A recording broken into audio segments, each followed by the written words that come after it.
What's up, everyone? Welcome to Mythic Conversations. Excuse me tonight.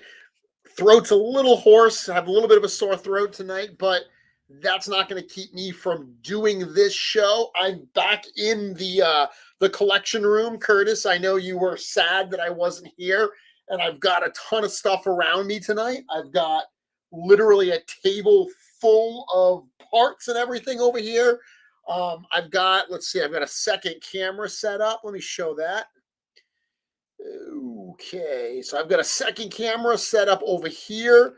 So what I'm actually painting tonight, that's why this one looks so bad, because I put the nice camera over there. Because I'm going to spend most of the night right here working on this, and I'm going to get rid of this camera so you can see what I'm doing here when I'm painting. Yes, the tray tables are back. I've got my paint tray full of all kinds of past projects. So tonight is going to be some fun. It's been a while since I've done an actual live painting session. Those of you who have tuned in since the beginning or who have joined more recently and gone back and watched literally all of the old episodes. By the way, thank you so much. That's crazy cool. You know that I used to do a lot more customizing on the show than I've done lately. Lately, I've definitely leaned more into the conversations part of Mythic Conversations. I've had a lot more guests than I had early on, and I really enjoy doing that. I like bringing on other people and talking about stuff, but I was really, really itching to do some painting tonight. And a big part of the reason I was looking to do so is because of the Goblin project that I've been working on, or I should say I had worked on, that I've been posting all week, the Red Stripe, my little Goblin gang. I'm going to talk about that in a little bit. I'm going to get into this. But before we do so, let's cover all of the news. Not a ton to go over tonight, so we should get through it pretty quickly. As always, by the way, it is called Mythic Conversations for a reason. If you have questions, hit me up in the comments. Tonight will be a little bit harder than usual for me to get to the comments, only because so much of my focus is going to be here on the table tonight, but I'll do what I can. Hopefully towards the end, we'll have time for some of that. Let's see. Yes, Uncle Jeremy's here to dry brush and chew bubble gum, and he's all out of bubble gum. Funny note, I don't actually ever chew bubble gum because I eat bubble gum. Every time I try to chew gum, my brain stops saying gum the minute it's in my mouth, and my brain says food, and I just swallow it. Gumball, I love gumballs, like really, like actual, what are those called? I can't remember what they're called. Vending machine kind of gumballs. I love those so much, but literally the minute they're in my mouth, they lose their flavor and then I swallow them. So I know my limits. I don't eat gumballs anymore. So I am actually out of bubble gum. Okay, let's see. News. So obviously last Saturday was the test shot sale for the Deluxe Legion Builders wave, as well as the extras like the Headless Horseman and stuff like that. So the Headless Horseman test shot, as well as the test shots for the Furious 4 and for the unknown one, those were all available. This is the one, the test shot for the Headless Horseman is the one that went the quickest. That one was, as expected, super, super popular. The unknown one was actually very, very popular as well. Thank you to everyone that participated in that. Test shots are a weird thing. They're certainly not for everybody. They are made in very limited numbers. It's actually a bit of a pain. I don't know if you realize it. It's actually a bit of a pain to get the test shots done, just because they're not really part of, test shots are part of the process, but as we're running the test shots and everything, to have them do like a whole run of them, it does cause a little bit of friction, not bad, but a little bit of friction in some of the schedule. So that's one of the reasons why we don't just do these crazy big runs of test shots. Plus, since the beginning, they were meant to be something rare. They were meant to be something special. So, we've kind of maintained that, doing small runs of them, but offering them up and, limiting the amount of people, the amount that you can buy. So hopefully more people are able to get them. As I've said in past weeks when I've talked about it, we do manually go through all the orders. We look to make sure that no one is exceeding those purchase limits. We look to make sure that there's not an excessive amount of them all going to one location. If we see anything sketchy like that, we honestly cancel the orders. We cancel the orders and the inventory goes right back up on the site for somebody else to get. So I always tell people the rules are there for a reason. Don't try to work around them, because if we catch you, you're going to get your stuff canceled and you'll get nothing. So play within the rules. Get a couple of them if that's what you're able to do. I always suggest trying for one. This weekend, this Saturday, once again at 12 p.m. Eastern, it is the big one, the one that everyone's waiting for. Cosmic Legion's Valkatar Book 1. The test shots from that wave go up. If you watch the early show this afternoon, Chris and George, or mostly Chris, showed photos of all of the ones that are going to be available. I posted some on the social channels the other day. I just started by posting the Grave Ring characters, and a lot of people reached out and they said, oh, is Slog not going to be there? Are the Tusk not going to be there? No, they're all going to be there.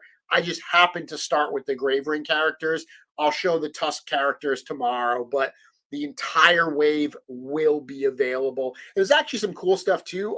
If you saw the early show today, some of the figures, like the Tusk troopers, they only come with like one set of hands in the actual package, but the factory made a mistake and they put all of the Tusk hands like in each one of the test shots. So we're just going to include them. So if you buy those test shots, you actually get essentially a test shot and part of a hands pack, because you'll get all the extra hands. The Vorga comes like that too. The Zeri doesn't for some reason, but the Vorga comes with all the extra hands as well. So that is just Saturday, this Saturday at 12 noon. Storehorseman.com. Like I said, go for one. Decide which one you really, really want. Get it in your cart. Check out. Best of luck to you all. Oh, let's see. Going back through the comments here.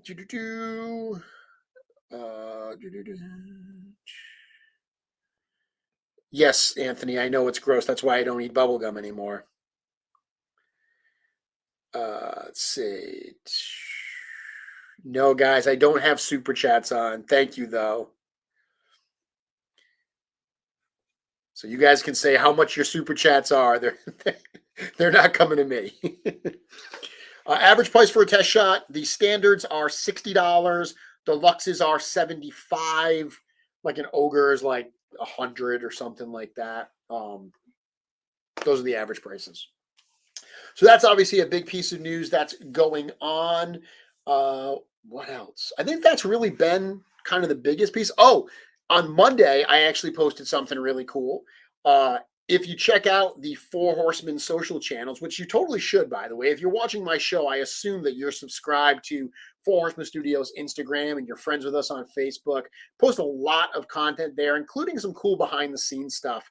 One of the things we posted was some pictures of the new Night Body, a test shot.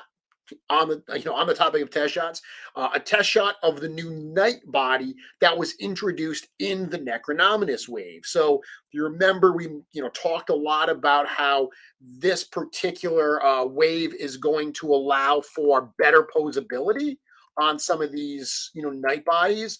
The reality is the Night Body that we've had in the line for all these years, that was sculpted by Eric like well over 10 years ago. So it's been around for a while. There's a lot more that Eric can do now, not only because of all the things we've learned over the past decade doing Mythic Legions, but also the fact that everything is digitally sculpted now and printed. It so much more flexibility. There's so much more that can be done.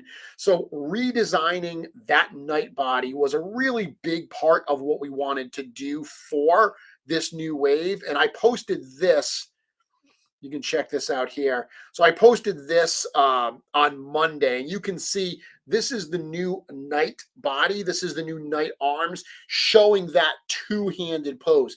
This is one of the things that a lot of people had commented on in the past where they said, I really wish Mythic Legions had better posability. I mean, if you look at the photography out there, amazing shots, great poses. So the figures are certainly posable. They're not, the kind of posability that you may get with like a Mafex figure or something. But one of the things I pointed out in this post is, comparing this figure, a knight figure, to like a double jointed Spider-Man figure. To me, it's apples and oranges because I mean, Spider-Man's wearing a spandex super suit. This guy's in armor. This guy is not going to be as flexible as Spider-Man would be anyway. So if you look at these photos that we shared this week, this actually shows, this top picture here shows the original knight parts. That's actually a red shield soldier, how the arms could only be held in front of the chest. And then we compare it to the new one where he can hold it right up against his chest there. That's very, very cool. This one as well, you can see that the red shield soldier is only able to get that arm so far, where the new one can really go in. And yeah, a double jointed might go even more. But again, think about if you were wearing actual armor. The armor is going to limit the amount. So I actually think that, this articulation is more realistic articulation, while, of course, maintaining the Legion's aesthetic and still having that full pop and swap ability. Actually, this is an important one here. What's interesting is if you notice, we swapped the torsos. So this is a red shield soldier torso with the new arms, and you can see it still holds it in tight. So for anyone that wants to use these new arms on old torsos, you're still going to get that kind of additional posability. These are just some of the shots I shared a minute ago, but by themselves. Again, another shot where you can see Joe Vassapolo took these shots for me, where he's holding that sword. Really, really cool stuff you're going to be able to do. And there's a very cool kneeling pose that you're able to hit with these new pieces. So that was something that I thought was very cool. Wanted to show that. And again, that was shared this week. So some people did point out, wow, you're already in test shots. That's crazy. That's so much earlier. Yeah, actually, it's funny. The night body was finished over the summer. So one of the things that we have been working really, really hard on at the studio is trying to shorten that gap from pre-order to delivery. There's a number of factors that go into it, but some of which we have a hard time controlling, to be honest with you. But some of the things that we can control, we are working really, really hard. So trying to actually get product sculpted to the studio so it can go through some of those pre-production process sooner rather than later. That's one of the ways that we can start to shorten that window a little bit from pre-order to actual delivery. So the night body was actually delivered to the factory many, many months before we actually revealed it to anybody. And it's why we are at the point where we're able to have test shots of the actual new night body. And previously, we didn't have test shots of the skeleton. We had fine cuts, but you can see even that is further along in the process than would be typical. Okay. It is so Neil, you can get 2 test shots if you have the time. You can only get 1 of any test shots. So you can't get 2 of any one character, and you can get a maximum of 2 different characters. So the maximum is 2 test shots. But as I've said in the past, I've seen a lot of people get 1 in their cart, go for a second, and by the time they check out, both of them are gone. So sometimes getting greedy to go for the second one means you get 0. So I always say go for 1 and you get a better chance. Let's see.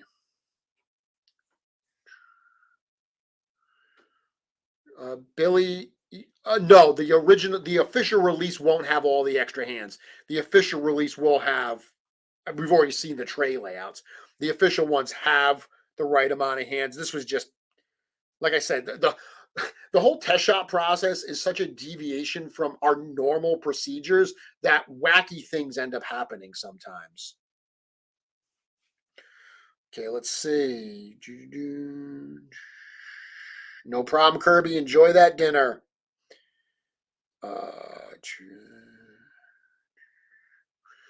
Yeah, Legion's always looking to improve. Rob, a quick tour of the collection. Not today. The best place to see me do that, I did a tour, uh, collection tour on Legion's Lair, one of their earliest episodes. It's changed since then, but that is one. No, the Tusk head, they forgot to send us the test shot head. They're sending it now. It's on the way. So the actual test shot head will be included with the science officer. For those pictures, we just threw in the pink one that we had lying around the studio just to get it in there. And then I color corrected it for the promo pics. Okay, so let's get to what we're doing today. And as I said, this was based on this project that I've been working on all week. So let me share this photo here. These are 4 of the customs that I've shared so far this week. So I started messing around. This second guy here, I call him Crow, and that was a head that I was gifted recently by Prop Masters. So Prop Masters sent me a number of heads as a gift, and that was one of them. Obviously, that's a very labyrinth, like the Jim Henson's Labyrinth movie with David Bowie. It's a very labyrinth like goblin. I'm not a giant Labyrinth fan, surprisingly, as much as I love goblins and as much as I love, Jim Henson. It was never something I was super into. I appreciate it, but I do like the idea of all of this crazy assembly of goblins. So I painted that head up. It's got a bird-like feature. I used those feathers from like an evil Shazam, and that's what started me down this path, wanting to create a little gang of characters. It's been a while since I've done this, but I had a lot of fun doing it. And really, this is an exercise. We're going to see a lot of different things tonight. We're going to play around with a lot of different stuff. This is an exercise in what I would suggest is both limiting yourself and not limiting yourself. So I wanted the characters to all look wildly different, right? I wanted them all to have different armor, different helmets. Really, I wanted them to be very diverse in what they're wearing. But what I wanted to be consistent with is the color scheme, very limiting color scheme. So I wanted to use what I call the Urzak effect, which is this dry brushed combination of brown and silver that I'll do tonight. And I wanted to use some red. So just that splash of red, that was important to me. And now this whole idea of red stripe, I masked off a lot of spots on these characters when I needed to actually paint those red stripes. We're going to do that tonight because it's a super easy trick that anyone can do that I think actually makes a really cool effect on the figure. So that's why I started doing it. I built out the red stripe. I have 6 total goblins in the red stripe. Tonight, we're going to build number 7. The pauldrons on the second to left, the big spiky ones, those are from a variety of Mythic Legions figures. Is that what you're talking about? Second to the left. You're talking about the feathers? If you're talking about the feathers, the pauldron, that is from an evil Shazam figure. They're not even really pauldrons. It's like it goes around them. All right, so let me go over here, add to the stream, and I'm going to focus over here. So the first things first, I've got a Goblin Legion builder. This is the one I'm going to work with this evening. Some of the goblins that I did in the red stripe use this more traditional goblin body. Others use like the dwarf style build. Tonight I want to play around with these. This is one of my favorite figures to customize. So we're going to mess around. This is going to be a lot of fun. We're going to do a couple different things. So one of the first things, I grabbed a whole bunch of different pieces and stuff. So one of the things that we're going to do tonight, we've got some paintbrushes. We've got an X-Acto blade. We're going to cut things apart. We're going to have some LBC fun, okay?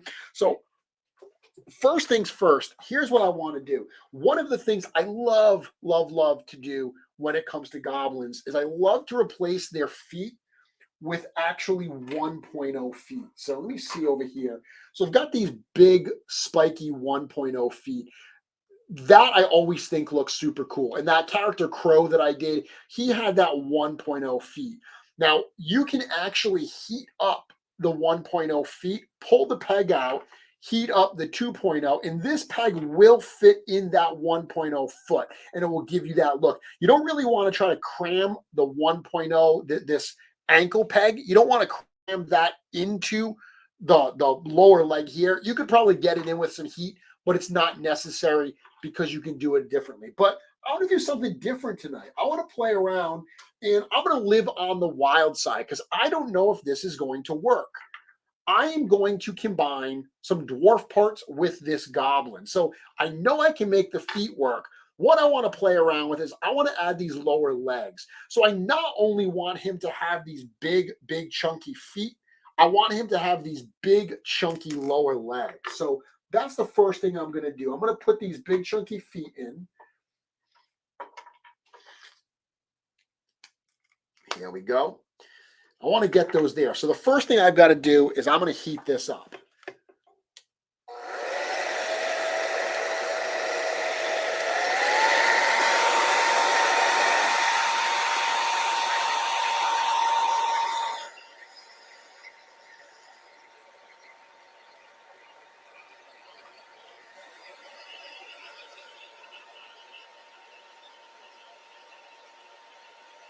Normally I would be using probably a hot water for this, but on the show, hot water will get cold fast.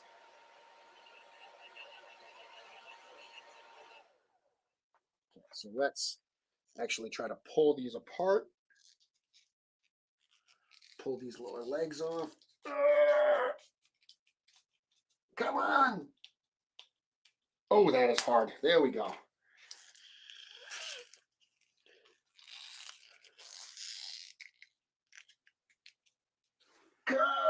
Oh, okay. Oof. Got his legs off. Let me go back here.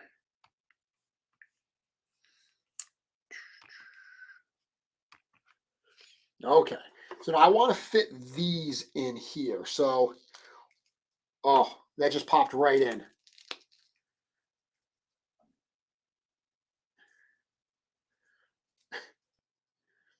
So look at that. That's cool, right? Just something like that. See, that's one of the things I always go back to, those early days of Mythic Legions customizing, right? Those days when we didn't have, I love the 3D printed stuff, clearly, right? I, help run Legion Shop. I've been a part of Team Wolf King since the beginning. Clearly, I love 3D printed stuff, but there was an early magic in those days when all you could use were Legion's parts and pieces from other toy lines. The creativity of slicing things apart to make new things, I miss that sometimes. So something like this, super simple, just the fact popping in those lower legs, that gives them this really, really chunky lower leg look. Like that's super cool. I'm digging this already. Let's keep going on this. So next thing here, let's see what I want to do. Let's mess around with his head a little bit, right?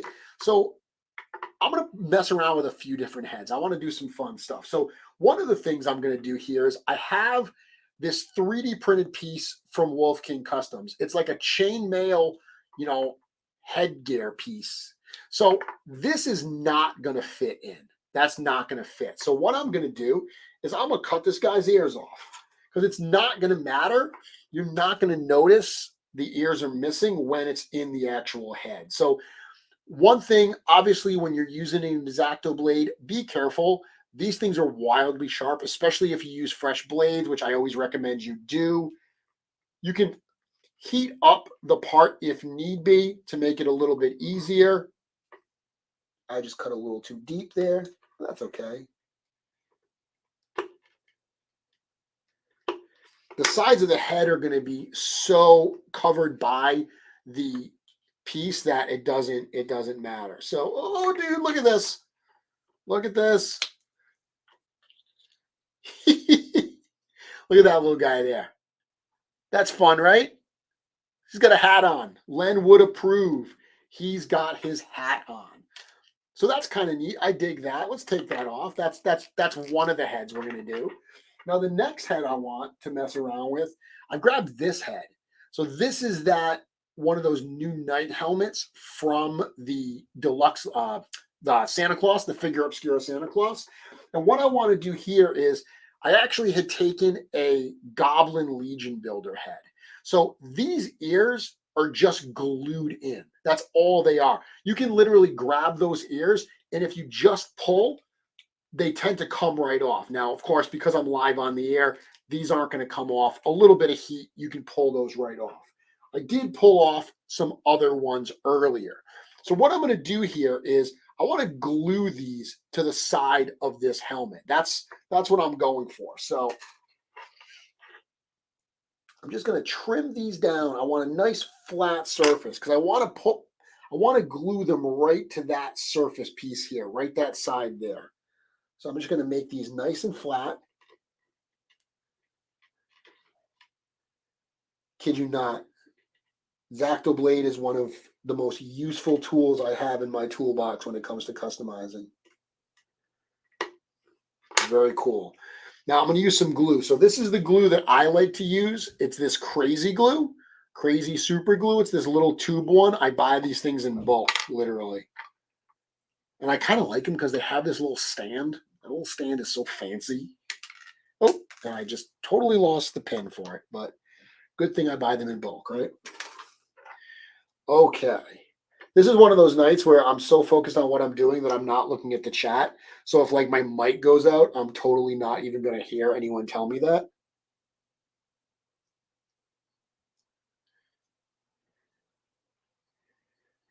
And my glasses are off because I'm concentrating.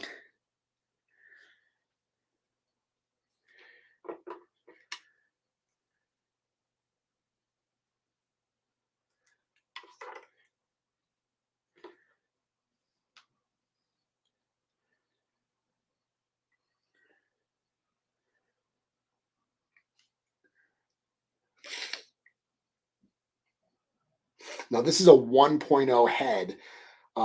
If you remember, the Father Christmas came with a 2.0 neck that had a 1.0 ball. So if I want to get this on here, what I would have to do is just put a little blue tack on it. But if you look, like, check that out, right? Look how easy that was to do. I just literally took a helmet that you probably wouldn't imagine as a goblin, and I just popped those ears on to make myself a fun little goblin dude. So now I got two heads to use for this god. So I'm pretty jazzed about that. Lord of the Rings. Okay, no LBC sessions going to be complete without Lord of the Rings.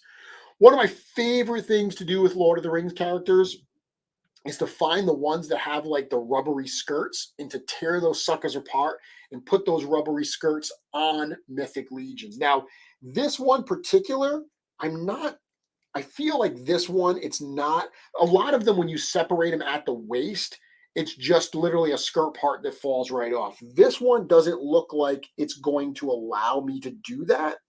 So what I'm going to do instead is I'm going to break and slice this guy apart here.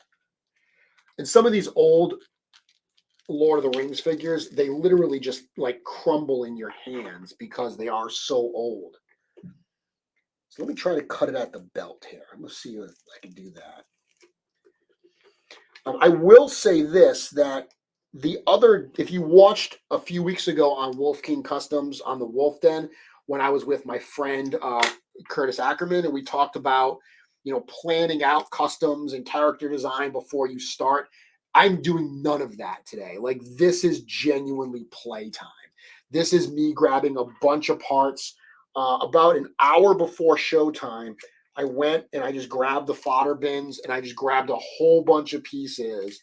So, not just randomly, but I didn't spend a lot of time digging to get specific things. I just grabbed stuff that I'm like, that's cool. That's cool. And I just said, well, we'll make something out of this. So I've just sliced it at the waist here. Now I got to get it off. So I'm going to break the legs because that'll make it easier to slide it off. Wow, man, this guy's got a will to live, that's for sure. Samwise Gamgee. Okay. get this piece off here. And I don't really want the scabbard on it because that stings scabbard. I don't want that.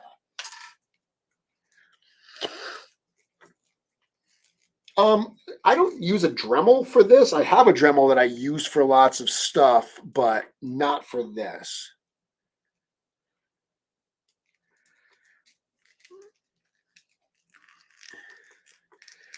Come on.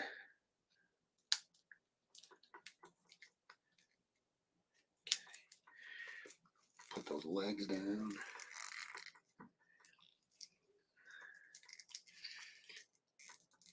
It's clearly glued somewhere, and that's when I'm having a hard time. Because I'm trying not to rip it in such a way where it actually breaks and it splits in half. But this is an essential part of the process because we all know that it's not a true LBC unless it incorporates some Lord of the Rings pieces, right? Right. See, I'm about to rip that belt in half, and I'm trying to avoid doing it.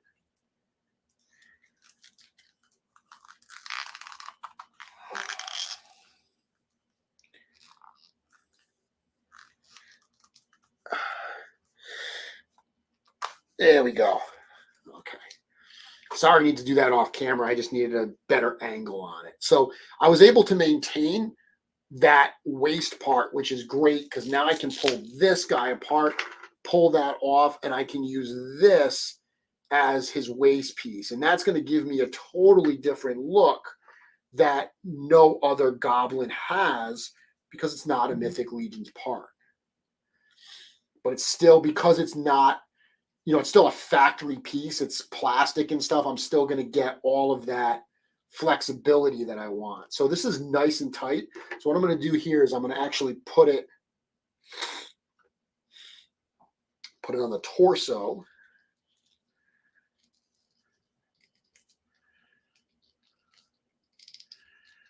I can get it onto that part.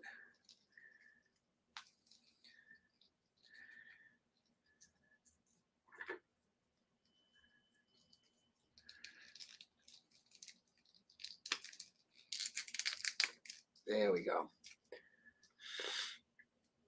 So very cool. So now he's got a totally new look. He's got this cool belt on. It's already looking very, very different than any other goblin in my collection. All right, so let's see what else I want to do here. Put some of this stuff away.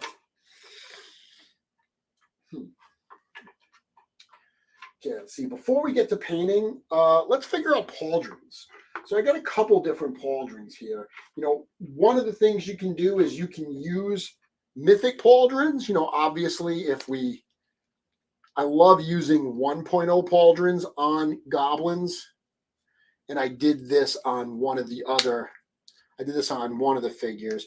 But something like that, like this is going to actually block some of the head a little bit, and I couldn't use this one. It wouldn't fit, but that looks cool, right? Just those big giant pauldrons, but that's going to be inappropriate. You can use one of the things, you can use pauldrons from other things, but those are huge too. These are from Warcraft. I've had these in my fodder bin for a while. So maybe I'll just use one of these. I'll just use one single one. Do I have a belt? Belts are cool. I'm not gonna put the belt on yet because I want to do some painting on this guy. Looking around here, another, when it comes to weapons, some of the things. So I did this earlier today. I was playing around. This is one of those, those elven swords that look like this, right? I've seen people saying that, oh, we need more of those like wood handles to use like the mace toppers.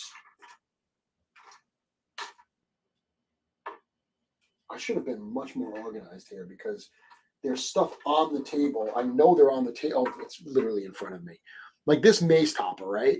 So I know I've heard people say like, oh, we need more wooden pieces to do that. If you take this, you can break this blade right off, right? It comes right off, no problem. And that little ball piece, that little peg piece, that actually works with the weapons. So that'll give you a handle right there. So you can totally create a new weapon doing something like that. Um, Even taking a weapon like, this big giant spear and breaking off the end of it, you use that on a goblin now instead, and that's going to give you a totally different look, right? Instead of that big long spear, you've got this more handheld type thing. Even if you had like two of them or something, or maybe if you make it more of like a two-handed type weapon, put both hands on it.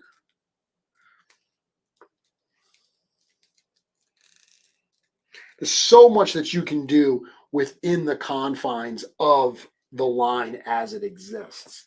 So I'm going to do a little bit of painting on this guy here, right? So when I talk about doing the Urzak effect, what that is, very, very simply, is some dry brushed. I use this Craftsmart metallic tin, but really any dark silvery metallic will be fine. And I mean, you can see my paint tray. I mean, just look at all the different instances of that silver in there.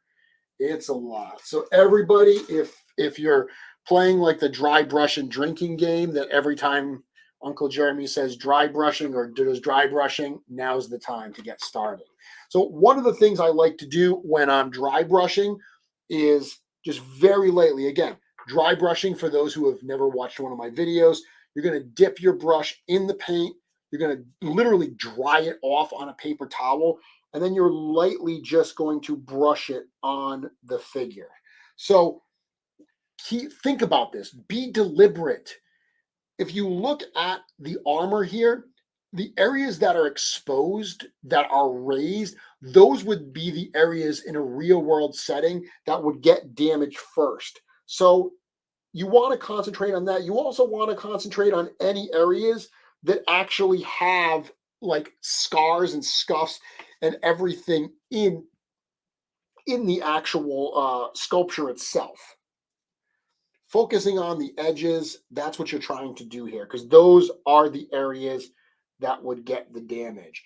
This is one of those things, this is one of those techniques that it's super, super easy to do. Anybody can do this. This is a great way to start. I always get so sad when I see brand new customizers in their first project, they're asking questions about how to paint match. Paint matching is hard. That's something you're going to need to learn, but that's not step one. You don't want to do that right away. You want to do some of the easier things first. This is fun. You can grab some Legion builders like I'm doing right here. You can paint those up. The knees. So the knees, yeah, that's going to be an area where it's going to be some scuffing and everything.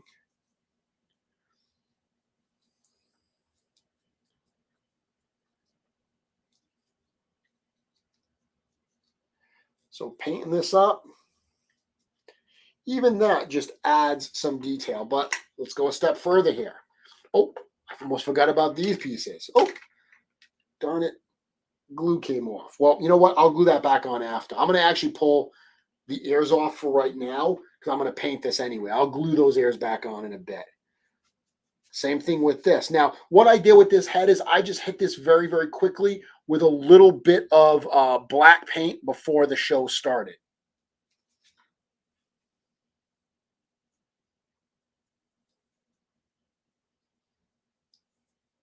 I mean, it's silver to begin with, so a little bit there. I'm also going to paint this. So this chainmail. Now, chainmail, this one I'm not necessarily painting to make it look like it's scuffed up. This is meant to be chainmail armor, so I'm going to paint this for that reason. But the cool thing with this, well, first off, it's cool because Len printed this thing in black, so I didn't even base this out. I'm literally painting right on top of the print itself. But what's going to happen here, I mean, the whole point of dry brushing is you're putting so little paint on the piece that it's only actually catching the raised areas. So when you're doing something like chainmail, it's not going to get in all those crevices if it's nice and dry, and it really accentuates that chain-like look. That's cool. So when I put this in there, that's a fun little head, right? And there goes the head. I'll have to get that in a minute.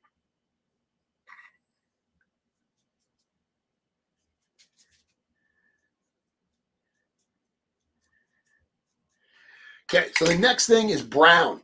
Now, this is what I call the Urzok effect. You start with that silver, and then you dry brush some brown right on top of it. So once again, I'm focused on the areas that are scuffed up.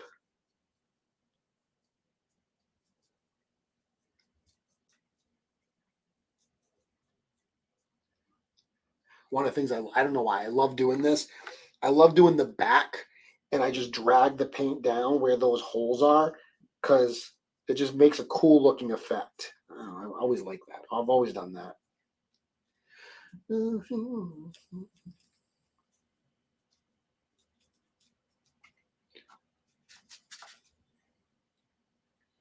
Now, I just put too much paint there, right? So I didn't dry it off enough. I put too much paint there. That's not a problem.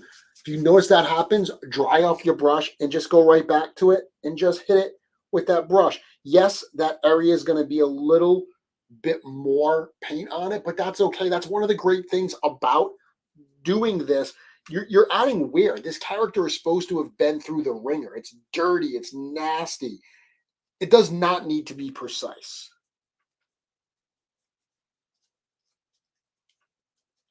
Now I'm also going to add a little bit of this brown paint to this Lord of the Rings thing because I want it to look cohesive. I want to tie that in. Now, luckily, those parts already have a very similar color to the rest of what I'm doing, so it actually works.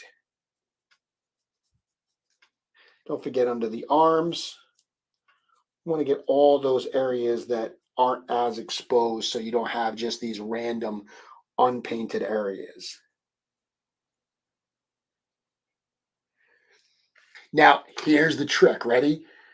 It's almost like, it's like a twice baked potato, but this is a thrice baked potato.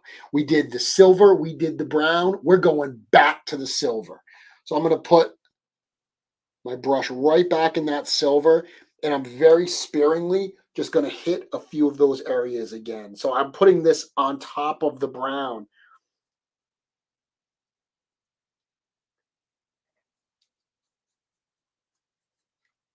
Very, very little bit there. And again, I like to focus on those areas where the most scuffing would be. Oh, I forgot to do brown on the helmet, so I'm going to do a little bit of that.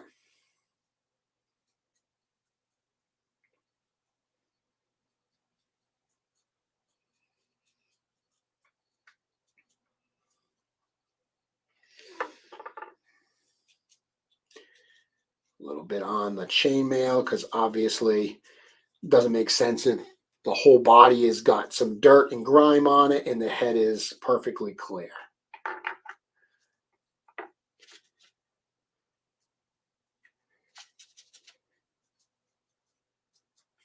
Even the weapon, right? I want his weapon. Let's dirty up that weapon too, right? It's not.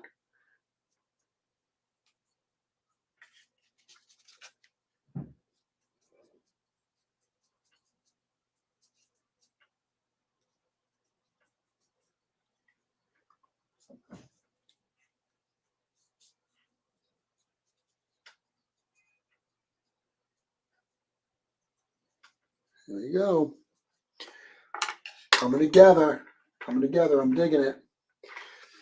Grab a belt here. So put a belt on him over one piece here.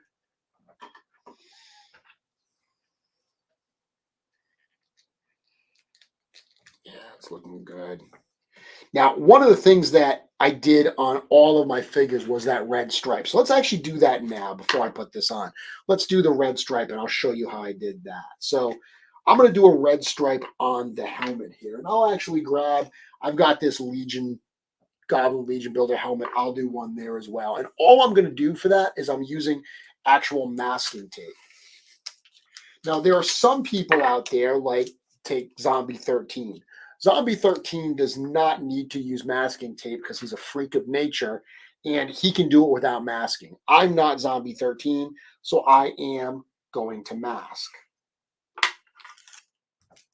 So what you're going to do when you mask is use that nice straight edge.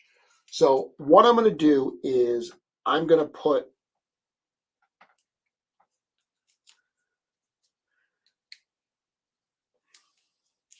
and now this is obviously you're not putting it on a flat surface, you're putting it on something that's curved. So you're going to do your best here to try to get it to the shape that you want.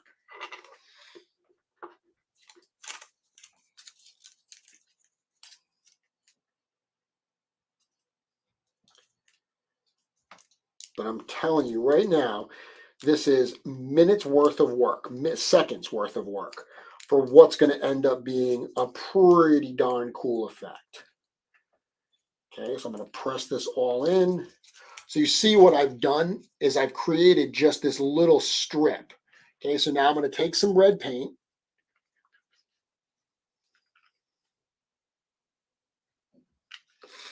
I'm going to get a new brush.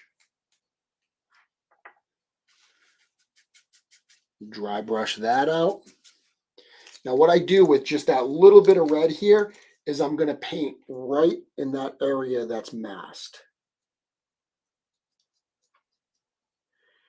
And the nice thing is because I'm dry brushing, it's still not going to catch all of those crevices. It's going to just catch that surface area.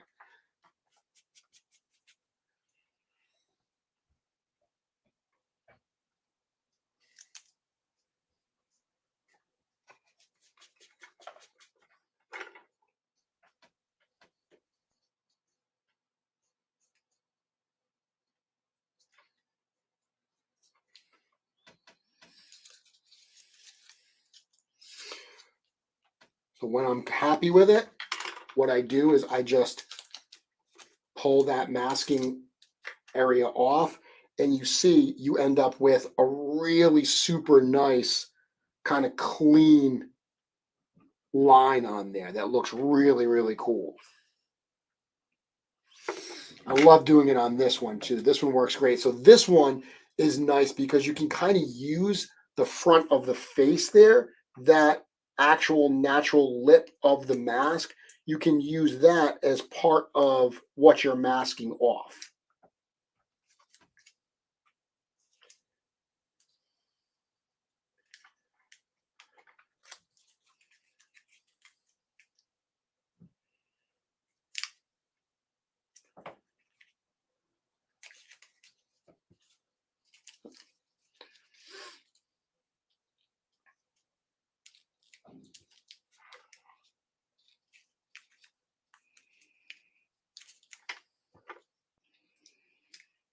So same process here.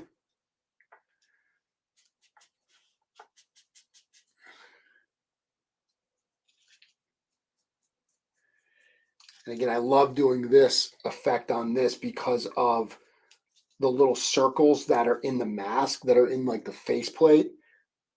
It lends itself really, really well to dry brushing.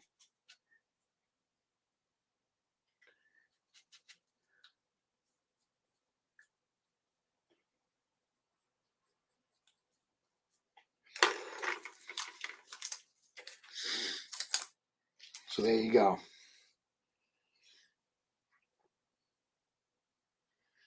Super easy to do, takes literally seconds, but fun little effect. And you don't have to just, do a line like that. Like if you want to do a diagonal, so let me do a diagonal on this one here.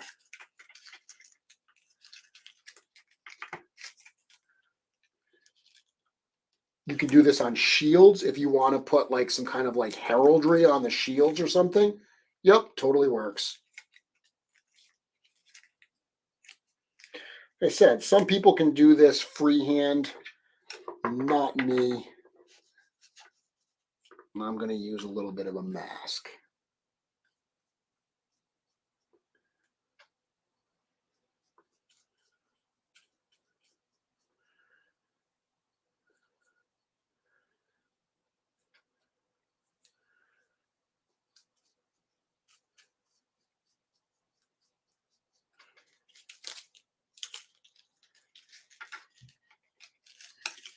Now I'm going to go back to my silver color that I had,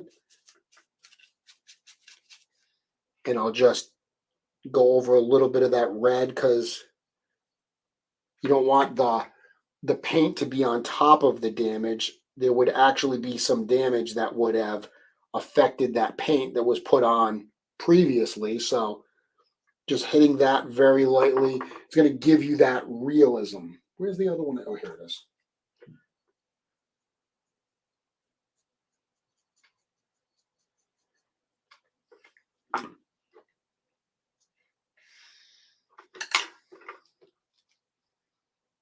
Cool. I like it.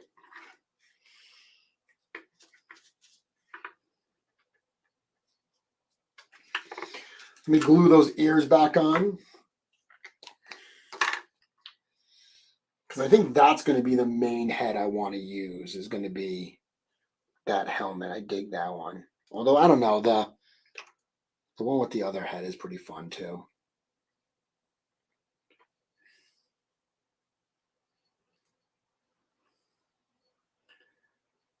Got a little glue on my hand, so might be sticking to the piece.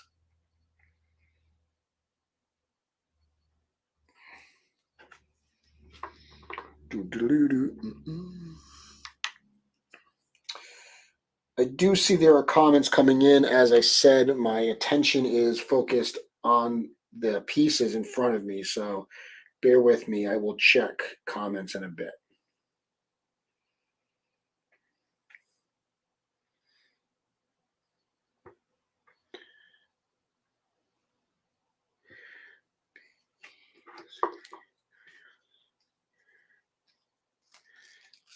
Put this on him. Plug that in there. So I'm going to get a tiny little bit of blue tack.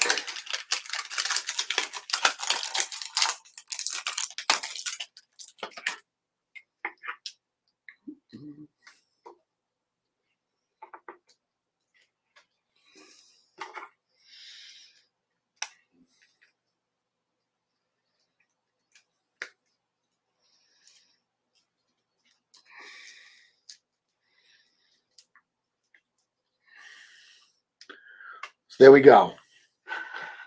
That's just kind of messing around with a little bit. We just, like I said, mixing around some parts that we have here. And that's just one of the things we could have done. Let's actually put that other head on him and see how the other head looks. And I do have to go find where the head fell, because it did fall somewhere.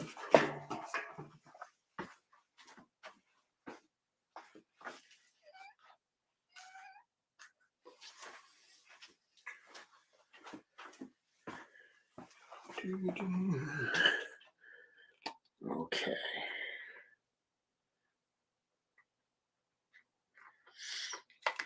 And I will take better pictures of this guy to post up after the rest of the red stripe is done, kind of as a little honorary member. Okay, so now this I'm realizing I can't use this head with the pauldron because it actually blocks it. So I'll pull that pauldron off and I'll put the head on instead.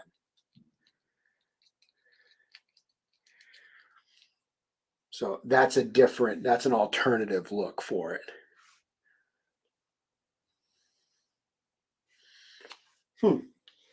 I dig it. I like it. Let's see if I have any other parts there that we can mess around with. Will these work?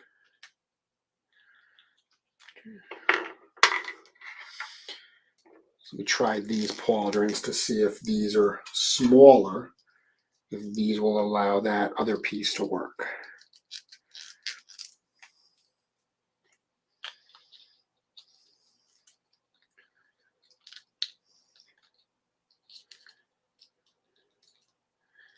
do something like that. Obviously, I would repaint those pauldrons a bit if I was going to use it.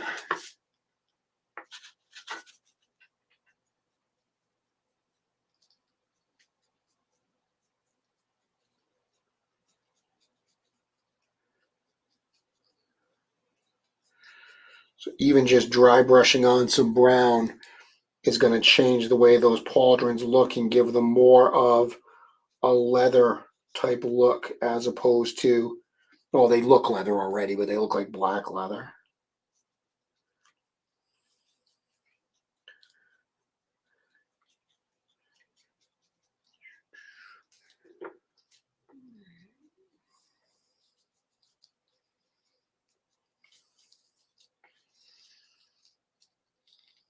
So what do you think? What do we like better? Do we like this guy better with the Wolf King hat on, or do we prefer this head? I think I prefer this head. I think this is the one that I dig more.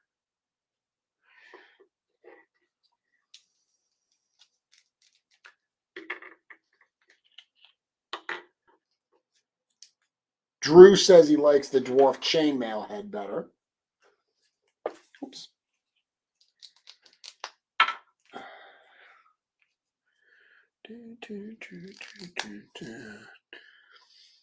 Playing around.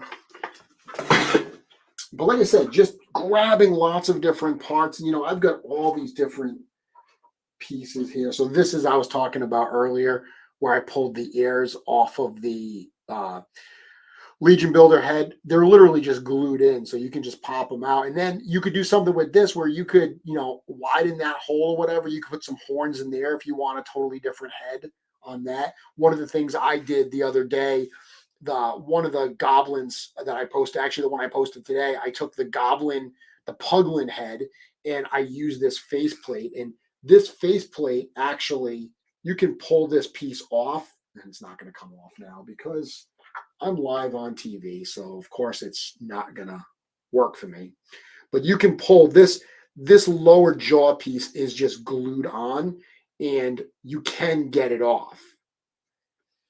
What I had to do was I did slice a little bit on the inside of it to fit it on the puglin head a little bit, just for a better overall fit. So the one thing I don't love about this head is I want to do more masking on it. I don't like how light that mask was.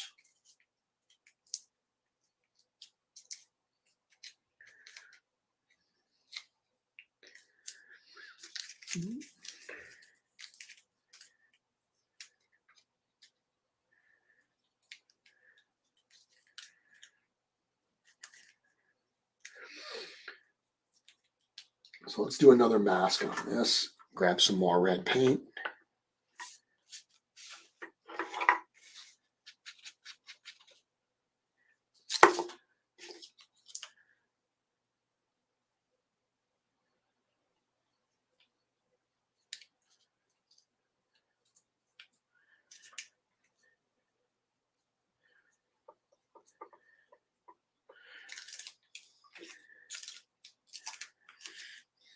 Yeah, that's darker. Yeah, it wasn't dark enough last time, so just adding a little bit more got it to where I wanted it.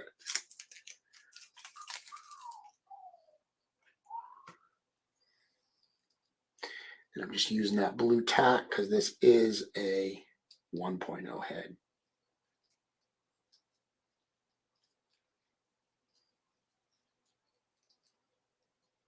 Now, another thing you can do that I love to do with these guys is use the hands from the orc hand pack.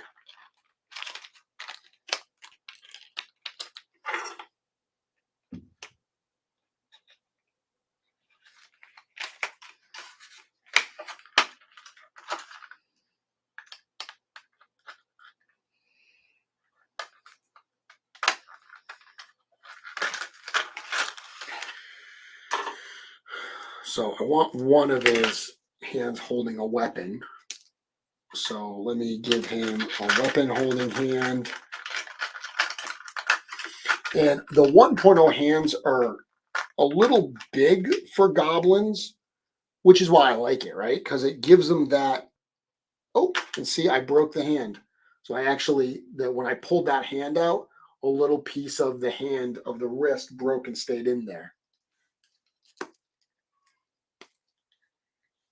So I just pulled that out. And all of the customizing I've done, that's like the third time that's ever happened to me, which is insane considering how many figures I've broken apart. And one of the things that's just wonderful about these hand packs are these like expressive hands. I mean, you almost didn't know what you were missing when we didn't have those. And now that we have more expressive hands and stuff like that, it adds so much to the overall figures.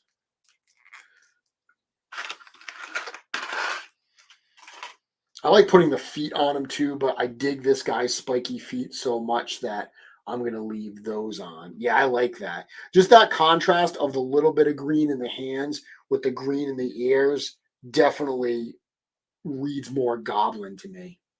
I like that a lot. Let me try one more thing with this shoulder pad here. Because I know that I can't get in 2 of the big shoulder pads, but can I get in just 1? Yeah, so I could get in 1. I don't know if I like it though. I don't know if I like that big shoulder pad on him, or I dig the other one. I think I dig the other one better. I think I do like it better. I grabbed these 2. These are from an old Spawn figure. That looks pretty cool, but Chris from Mythic Bits, he has this cool stuff, this cool adapter that you can like plug in to like glue pauldrons that don't have plugs on. Check him out, Mythic Bits. Chris, I don't know how to say his last name. Farone. I honestly I don't know how to say it. So sorry, Chris, if you're listening.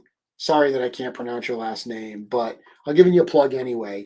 Mythic Bits, check him out. He's got a lot of really cool stuff. He's got obviously those dwarf beards, but that plug that he has that goes in the back that allows you to then glue on pauldrons so they fit. It's super, super cool.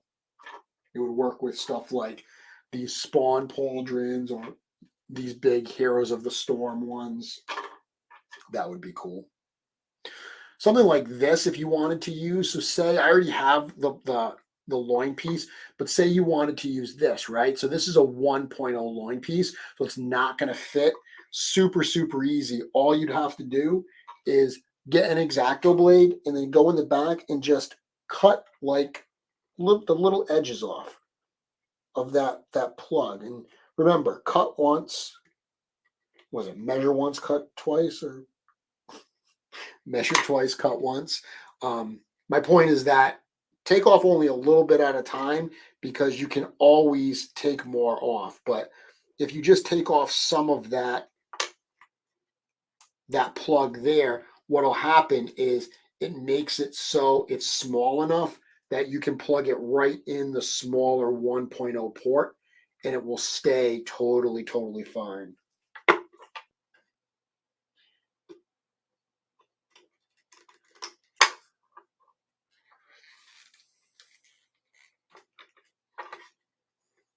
Mm-hmm.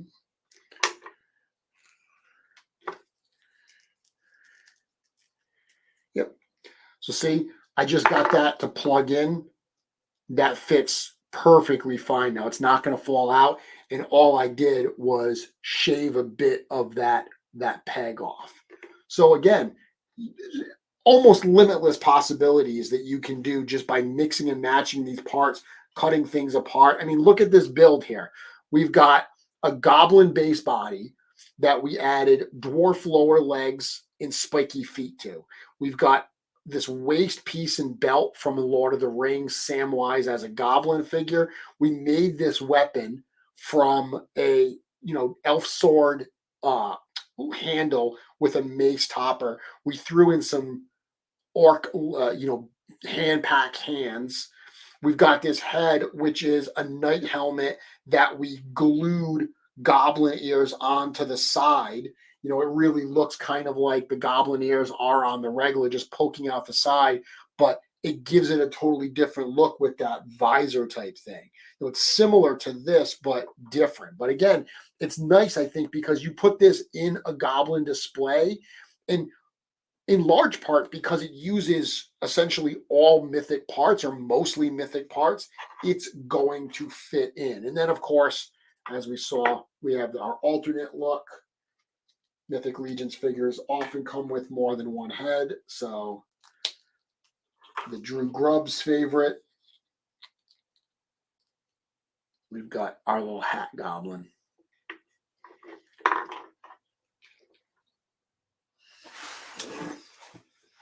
Okay, I'm going to go back to the chat here and see what's going on. Oof. I gotta go back in a while. Gotta go back a while. Okay, I'm only gonna go back so far. Tell you what, it's 8:30. I'll go back to about 8 o'clock. Boop, boom. Okay. Okay. Hit me up if you have any questions, because I am checking the chat now. Billy, I actually don't have any more Kylo Ren scarves. I've said this before. There was a point that figure was like $5 or something on Amazon, and they actually stopped selling them to me. I ordered so many of them that I hit some wacky ceiling on Amazon where they wouldn't sell me anymore. And I know it wasn't like they were out, because they showed them in stock. And I had a friend that I worked with at the time. I said, hey, do you imagine? I actually went up to someone. I said, hey, can you buy something on Amazon for me? They won't let me buy it. He was like, what? And I said, I need 8 Kylo Ren figures. And he just started laughing. I mean, yeah. So there are too many Kylo Rens. There is such a thing. I don't, you know what? I have so many rubber skirts, and I don't have any of them that are rotted on the figures. It's mostly like I have Lord of the Rings figures that when I touch them, their limbs crumble. Like they're the joints and stuff just fall apart. No, Jacob doesn't teach me knife safety, Anthony. As you know, he's the Boy Scout, not me. I'm wildly unsafe. Eric Miller, I too am currently dry brushing. Very good, Eric. LBC approves. Let's see. Customizer Jeremy is my favorite. Thank you, Curtis. I appreciate it. Lots of people talking about Klingons. Okay. And now we got people talking about chainmail versus helmet. Looks like an even match. I think more people like the chainmail. I think more people like that. Thanks, CJ. Says the lower leg assembly looks so good paired with their hands. I kind of want to convert all my goblins to this now.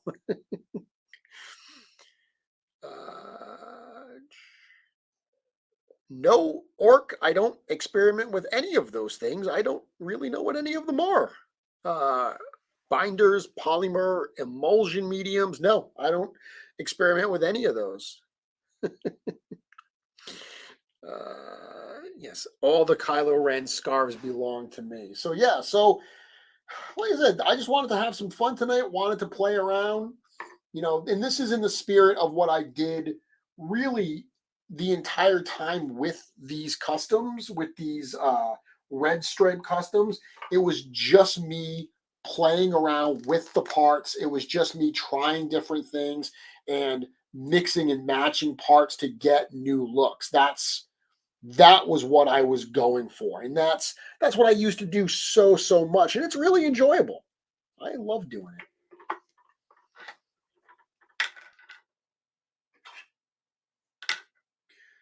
Trying to figure out which brushes I use so I can wash them after.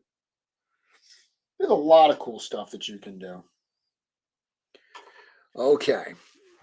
Oh, Orcus Steph. That makes sense. Yeah. So the question saying, I've noticed now that the test shots come with the gray soft goods. I said before that soft goods have no point on a test shot because an actual test shot, we're testing the molds, not the soft goods they come with. So there was a point that I believe the original test shots for 1.0, any of the figures like the Attila that came with a cape or whatever, or the blood armor. I don't think those test shots came with the soft goods pieces, to be honest with you. Then there was a point, like there were some test shots that came out there where the soft goods were sent with their actual normal colored soft goods. Like Hadriana having like a red cape and that fur, brown fur type piece.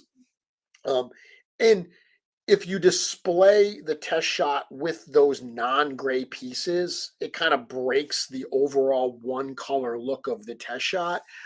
So we started asking them, hey, can you send whatever the soft goods are in the color of the test shot? So they're not exact, but they're close. So that's just why that changed, just because it looks cooler. And even something like, again, that headless horseman, I mean, that cape is, the actual headless horseman cape is two different colors. It's the outer black color and the inner red color. They did that. It's gray and gray. It's exact same weight, it's exact same feel. It's just that single color. So that was just a running change. I don't know, it's probably not the right word, but that was just a change that was made to make the test shots themselves look better overall. How often do I change my brushes? When they stop working, to be honest with you. I'm really, really hard on my brushes. I tend to buy like I buy the packs of 3 of these testers brushes, and when I do, I buy like 10 packs at a time. That'll last me a little while. It really depends. Dry brushing is also, as anyone that does it knows, brutal, absolutely brutal on your brushes. So they don't last that long for that, but it depends. There are also times where I forget to clean them and then they just get tossed a lot. Yeah, Steph, I know there are ways to help extend. Curtis sent me a wet palette that is still literally sitting on my workbench waiting for me to try it out because I'm an awful person and I forget every time I start. So I know there are ways, but I'm also stuck in my. I'm also stubborn and stuck. I've never used makeup brushes for dry brushing. Again, these brushes that I use constantly, these testers brushes, they're available in packs of 3. It's a size 10, a size 8, and a size 2. And it depends where you get them, but I've gotten them many times for only like, $6 or whatever for a set. Um, I'm not going to find any decent brushes, makeup or otherwise, any cheaper than that. So I go with what works for me in a lot of cases. I've tried a few other brushes recently. And by recently, I mean the last year. I tried those like Dungeons and Dragons brushes, and I didn't care for any of them. I came right back to these. That's me. That's what I prefer. I think you do that when you get started with customizing. Same thing with the paints. I'm like a super Vallejo guy because that's what I started with. I know other people that love Citadel. Seems like Citadel has a lot of options for like color systems. Um, I've used Citadel. I think they're great paints. This is what I tend to go to because it's what I started with and it's what I know. That's right. Absolutely. Absolutely. So what's else going on? What is everyone excited for? I will tell you that I have said in the past that I've used the phrase calm before the storm, right? I've used that in the past. Uh, this is the calm. We are in a little bit of a quiet moment right now, which is crazy when you think that we're actually going through some sales right now. We've got the test shot sales, and then next weekend we've got the Furious 4 and Unknown One standard figures coming up, which I know a lot of people are excited for. I've heard a couple people, Curtis and actually a few other people, reached out to me recently saying, like, are those prices correct? Because the Furious 4 single figures they're standard figures. They're 37 each. Great value for what you get with those figures. So I know that there's a lot of stuff coming up, but trust me when I tell you, prepare thyself. I've said a few times, 2023 is going to be an epic, epic year. Budget. Budget yourself, save up, because there's going to be some very, very cool stuff coming this year. And there's going to be a good amount of it. And not only that, but there's stuff that's going to be shipping. It's one thing to talk about all the new stuff, all the new pre-orders, but clearly we all want to get the stuff we've already pre-ordered. And the good news is that's happening. That is absolutely happening. All Stars 5 is on the way now. It's February 8th. By this time next month, with any luck, fans are going to start having those in hand. If you are one of the backers for the Mythic Legions Tactics game, that as well, that is on the way. They sent a update today about those are on the water as well. Those should be in sometime this month. Going through the fulfillment process, those will start arriving to people sometime in March as well. So the Mythic Legions Tactics figures, the All Stars 5 figures, those are two things that are going to be hitting. Super excited about that. And really right on the tail of that, it's, the glow from that is just going to probably, be starting to dim maybe a little bit, and we're going to be seeing Cosmic Legions. This is going to be an epic year, not only for new pre-orders, but for fulfillment as well. We got to keep Cookie busy over there at the warehouse.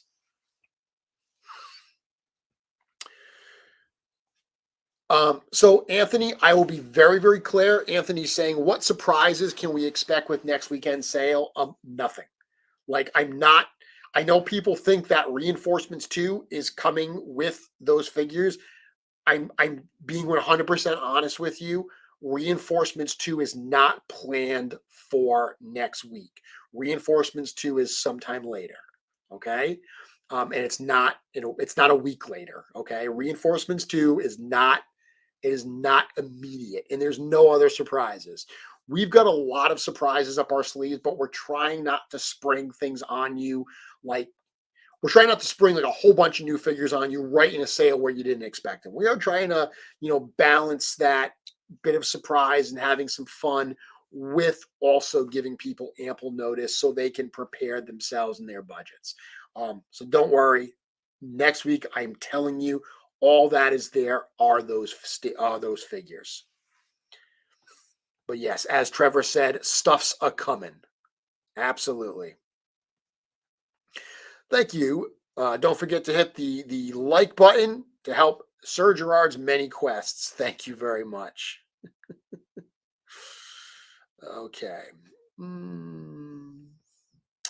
Joe, you're on a win streak. Good luck this weekend. Hope you can get one of those. No, it was not announced how many of the test shots were printed. We did not announce that. I will tell you that the first Mythic Legions test shots from the 1.0 wave were 10. Those were 10 of each were sold.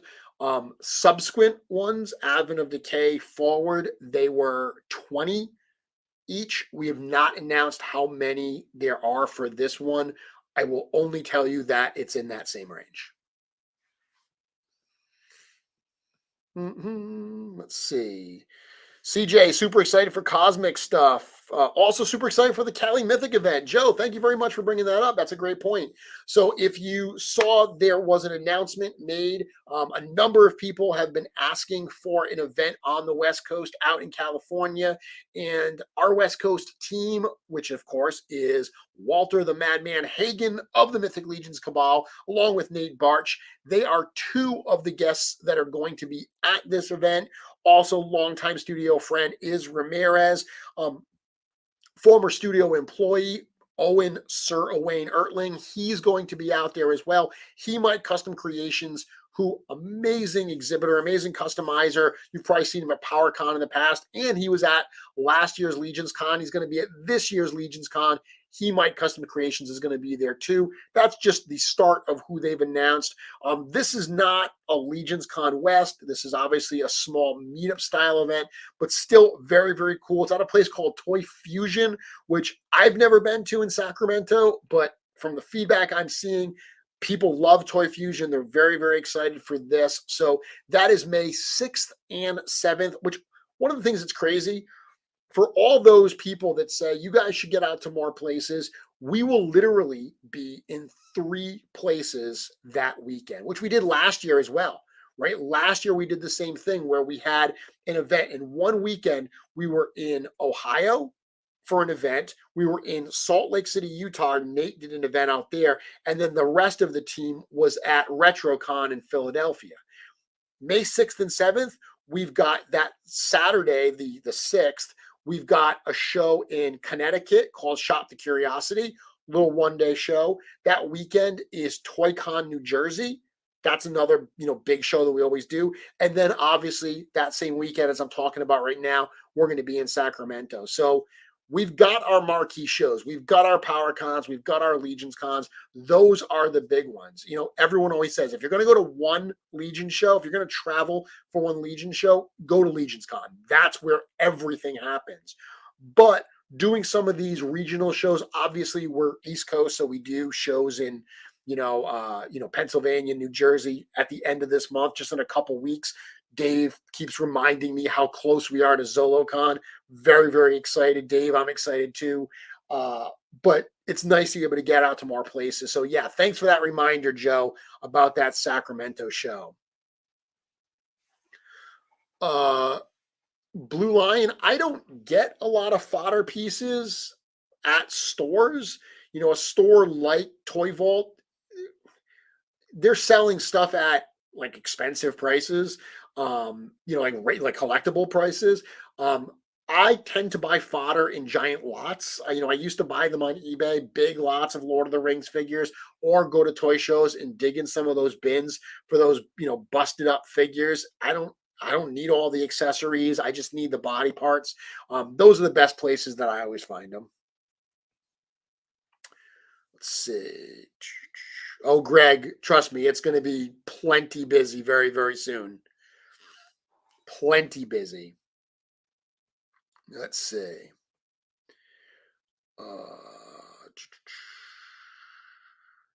That's awesome, Kevin. 10 minutes from your friend's house. Yeah, right in my hometown of Sacramento.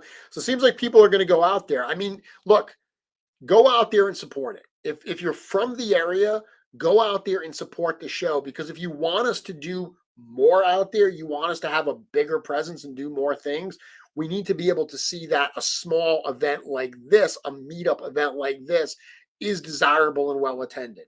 When we did the first Legions Con, we had like 100 people that came, and that showed us that we could expand it.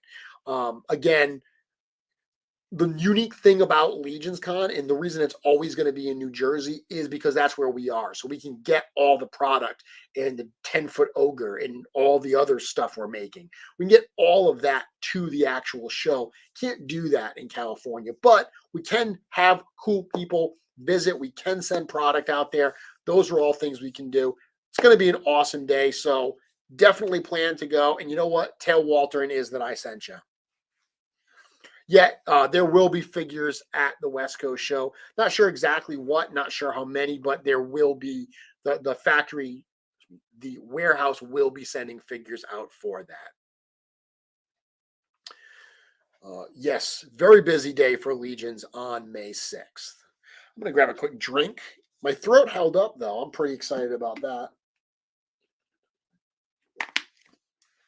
So thank you all very much for joining me this night. Like I said, this was fun, and I dig this guy. What's interesting is, I mean, I honestly, I did not know what this was going to look like. Like when I grabbed this chainmail piece, it's something I've had for a while, and I just have never used it. And Len always shows it with a skeleton head in it. So to be able to just say, "Hi, I wonder how a goblin head would look. Let me slice his ears off and pop it in." It's little tricks like that, little fun things like that that I think are neat. Gluing these ears on, it's super low tech, but it works. So I did not know what guy was going to look like. I honestly didn't know if these lower legs were going to work, which is kind of funny because that was the first thing I did, right? So I really started my whole presentation doing something that I wasn't positive was actually going to work. But you know what? Living dangerously. That's why it's fun, right?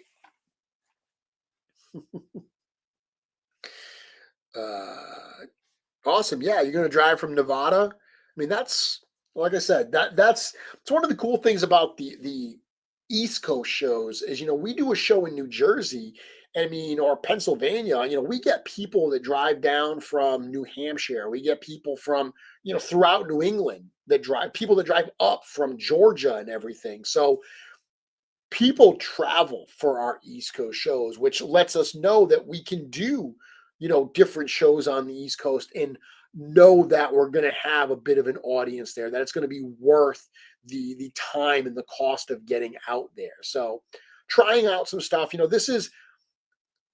this year, we are, I believe, last time I checked, going to be in 9 different states this year. So while we have multiple shows in, say, New Jersey, 9 different states that we are actually hitting in 2023, including some states, going down to Toylanta at the end of March. We just booked our flights and everything and our hotels for Toylanta, which, bless me, I'm sharing a room at Toylanta with Walter. So it is going to be crazy, absolutely crazy. So I cannot wait. But yeah, we're going to be a lot of different places this year. That's super exciting. I can't wait to meet all of you. Just hope the weather holds out, right? Mythic's painting session. That's awesome. Great, Brocco. I'm happy that you guys enjoyed it. So that's what I've got for this evening. I will be back here next week. So next week is not. So Dave just said 16 days. That means next week. That's right, because the way we did it was we did the 4 weeks of sales. So the reason, because originally it was going to be all February. We were going to do all 4 weekends in February. But then when I realized that the final weekend was Zolo, I was like, let's do one at the end of January, and then we'll do 3 weekends in February. That will take us right up to ZoloCon week. And by the time ZoloCon's done, we might be doing inventory on All Stars 5. Pretty cool. Can't wait to get those. And I can't wait to be back next week. Thank you all very much for joining. Remember, this Saturday, Cosmic Legions test shots. Take it slow. Don't take it slow. You got to go fast. Don't take it slow. Ignore what I just said.